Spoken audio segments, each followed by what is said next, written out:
BSc second year. आज हम आद्य आवृत्तिजीवी पादपों के बारे में बात करेंगे। Primitive angiosperms. जब अलग अलग वैज्ञानिकों ने पौधों के बारे में सोचा, देखा कि एंजियोस्पर्म्स कैसे इवॉल्व हुए, तो उन्होंने कुछ कैरेक्टर्स के आधार पर पादपों को आद्य और प्रगत समूह में, मतलब प्रिमिटिव और एडवांस समूहों में विभाजित किया। और विभिन्न वैज्ञानिकों ने विभिन्न प्रकार से इसको विभाजित किया और अलग अलग तरह की वर्गीकरण पद्धतियाँ भी दी। हचिनसन 1926 में हचिनसन ने भी एक वर्गीकरण पद्धति दी। उसके अनुसार आवृतबीजी जो पादप थे वो एक काल्पनिक पुष्पी पादप से विकसित हुए थे। उस काल्पनिक पुष्पी पादप समूह से दो मेन लाइंस के ऊपर जो इवोल्यूशन हुआ। पहला मैग्नोलिएसी ग्रुप, जिसमें कि वुडी प्लांट जिससे डेवलप हुए, जिसमें कि लिग्नोसी डेवलप हुआ, बाद में डाइकॉट्स डेवलप हुए, वर्बिनेसी डेवलप हुआ। जो वुडी प्लांट्स थे उसके अंदर Magnoliaceae was the most primitive plant, considered to be most primitive plant, और वर्बिनेसी जो था सबसे एडवांस समूह माना गया इसके अंदर। दूसरा जो था हर्बेसी ग्रुप था, जिसमें कि उस हर्बेशियस प्लांट्स डेवलप हुए। उसमें पहले डाइकॉट्स डेवलप हुए और फिर बाद में मोनोकॉट्स डेवलप हुए। तो उसमें रेननक्यूलेसी ग्रुप से लेकर के और अगला इसका जो मोस्ट एडवांस ग्रुप माना गया वो लेबेटी ग्रुप माना गया हर्बेसी में, डाइकॉट्स में। और फिर उसी से एक ग्रुप डेवलप हुआ ब्यूटोमेसी, जिस एक और लाइन डेवलप हुई, इवॉल्व हुई, जिससे कि मोनोकॉट्स डेवलप हुए। तो उसमें ब्यूटोमेसी जो था वो मोस्ट प्रिमिटिव था और ग्रामिनी जो थी वो मोस्ट एडवांस टाइप के प्लांट्स में इंक्लूड होती थी हचिनसन के अनुसार। हचिनसन ने कुछ कॉन्सेप्ट्स दिए जिनके आधार पर कि उन्होंने वर्गीकरण को बेस किया था। उनके अनुसार मोनोकॉट्स जो हैं, एक बीजपत्री पादप, वो एडवांस्ड हैं या प्रगत हैं और डाइकॉट्स से विकसित हुए हैं, द्विबीजपत्री पादपों से। डाइकॉट्स में शुरू से ही दो शाखाओं में विभक्त हो गए और उनमें से एक जो समूह है वो काष्ठीय पादपों को उत्पन्न किया और दूसरे से शाकीय पादप विकसित हुए। तो काष्ठीय पादपों का जो लाइन था उसको बोला लिग्नोसी ग्रुप माना गया और जो हर्बेशियस था उसका हर्बेसी ग्रुप माना गया। मोस्ट प्रिमिटिव है मैग्नोलिएसी और वर्बिनेसी एडवांस है, जैसे मैंने बताया आपको, और हर्बेसी ग्रुप में सबसे प्रिमिटिव रेननक्यूलेसी है और एडवांस जो है वो ग्रामिनी फैमिली है। हचिनसन के अनुसार थोड़ा देखते हैं कि कौन से लक्षण जो हैं वो प्रिमिटिव टाइप के हैं। अकॉर्डिंग टू हचिनसन, काष्ठीय प्रकृति जो है या वुडी नेचर जो है वो प्रिमिटिव कैरेक्टर है, आद्य लक्षण है। इसी प्रकार से पत्तियां अगर एकांतर क्रम में होती हैं, सरल होती हैं, अनुपर्ण युक्त होती हैं और जालिकावत शिराविन्यास अगर हो उसमें, that means alternate leaves with simple margins और stipulate leaves with reticulate venation, ये जो है प्रिमिटिव कैरेक्टर्स हैं। इसी तरह से कॉन्डुप्लिकेट वर्नेशन जो होता है लीव्स में, वो भी प्रिमिटिव कैरेक्टर है।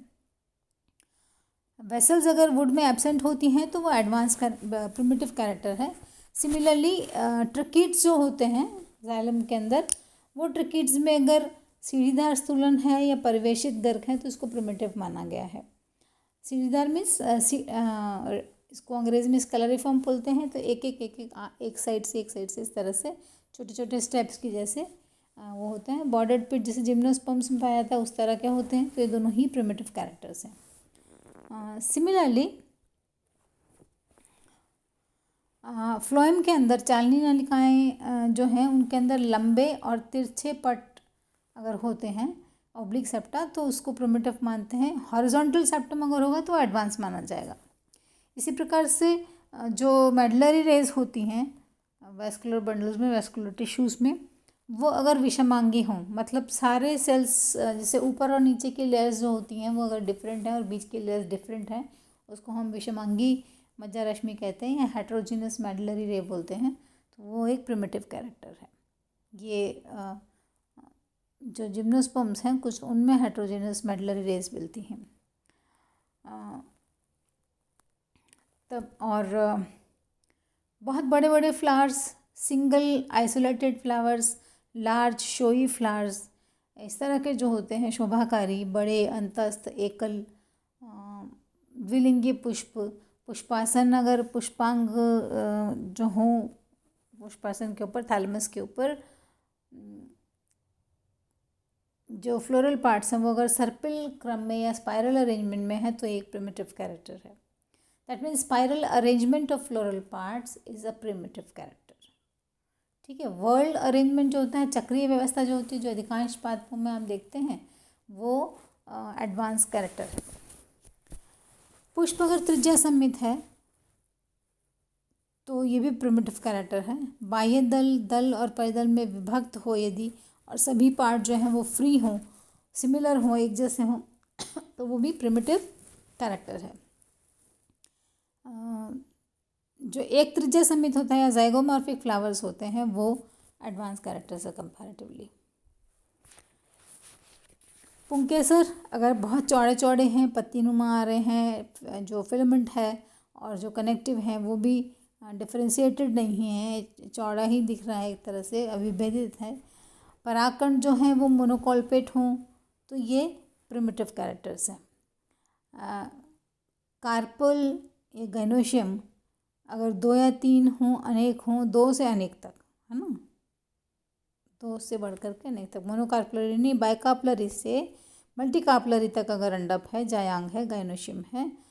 फ्री हैं कार्पल्स यदि, लीफ लाइक हैं कार्पल्स, और मिडरिब के पास जो सतह होती है उस पर फोल्ड हो जाते हैं, folded at midrib on adaxial surface, तो ये जो हैं ये सभी के सभी प्रिमिटिव कैरेक्टर्स हैं। तो कार्पल पर अगर आपको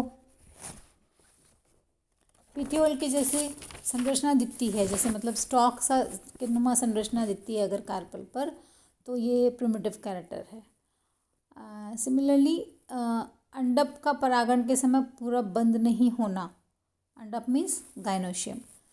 गाइनोशियम के बारे में ये है कि कार्पल जो थे पहले लीफ लाइक थे वो फोल्ड हुए थे बीच में से, तो जो मार्जिन है, दोनों मार्जिन मिलने के बाद में पूरा बंद हो जाना चाहिए, लेकिन जिनमें ये पूरा बंद नहीं होता है तो वो प्रिमिटिव कैरेक्टर है। स्टाइल और स्टिग्मा, स्टाइल एब्सेंट हो और जो स्टिग्मा है मतलब अद्योवर्दी हो, मीन्स डिकरेंट हो, स्टाइल एब्सेंट है, तो ये प्रिमिटिव कैरेक्टर है। Laminar placentation, leaf like placentation जो होता है पट्टियों के समान, वो प्रिमिटिव कैरेक्टर है। एनाट्रोपस ओव्यूल, बायोटेक्निक ओव्यूल्स जिनमें कि 2 आवरण होते हैं, सीड कोट के लेयर्स में 2 आवरण होते हैं, वो आउटर इंटैग्यूमेंट और इनर इंटैग्यूमेंट, ये जो है ये इन दोनों की उपस्थिति प्रिमिटिव कैरेक्टर है। पर्निल अंडप के किनारे से थोड़ा हट कर लगे होते हैं जो ओव्यूल्स होते हैं, ये पर्निल means leaf like carpel. Then insect pollination जो है प्रिमिटिव कैरेक्टर है। फ्रूट अगर फॉलिकल हो तो इसको प्रिमिटिव माना गया है।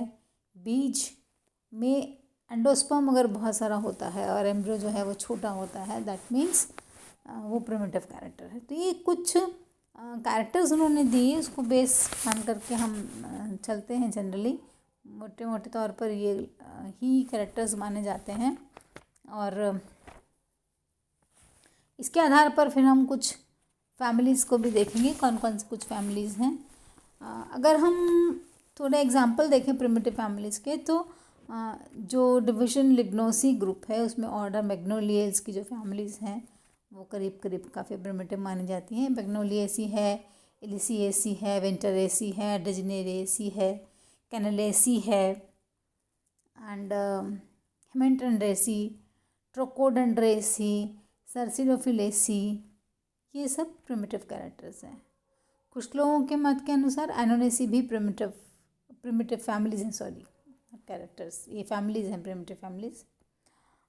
मैग्नोलिया और ड्राइमिस ये जीवित प्लांट हैं जिनमें कि सबसे ज़्यादा प्रिमिटिव कैरेक्टर्स हमको देखने को मिलते हैं, इसीलिए बहुत सारे लोग इनको जीवित जीवाश्म लिविंग फॉसिल भी मानते हैं कि हैं, मिल रहे हैं, लेकिन काफ़ी सारे कैरेक्टर्स, बहुत बहुत प्रिमिटिव कैरेक्टर्स इनके अंदर पाए जाते हैं। और काफ़ी सारे साइंटिस्ट हैं, उनके अनुसार मैग्नोलिएसी, विंटरेसी और प्रिमिटिव हैं, और कुछ के अनुसार एमेंटिफेरी भी प्रिमिटिव है। तख्ताजान ने ये कहा कि मैग्नोलिएसी, डिजेनरेसी ये प्रिमिटिव फैमिलीज माना गया, ये सबसे आद्य माने जाते हैं। और उन्होंने विंटरेसी को भी कहा कि वो सबसे प्रिमिटिव है। मैग्नोलिएसी और डिजेनरेसी बाद में हुए, विंटरेसी जो है सबसे पहले आई थी। तो तख्ताजान के हिसाब से विंटरेसी सबसे प्रिमिटिव फैमिली है।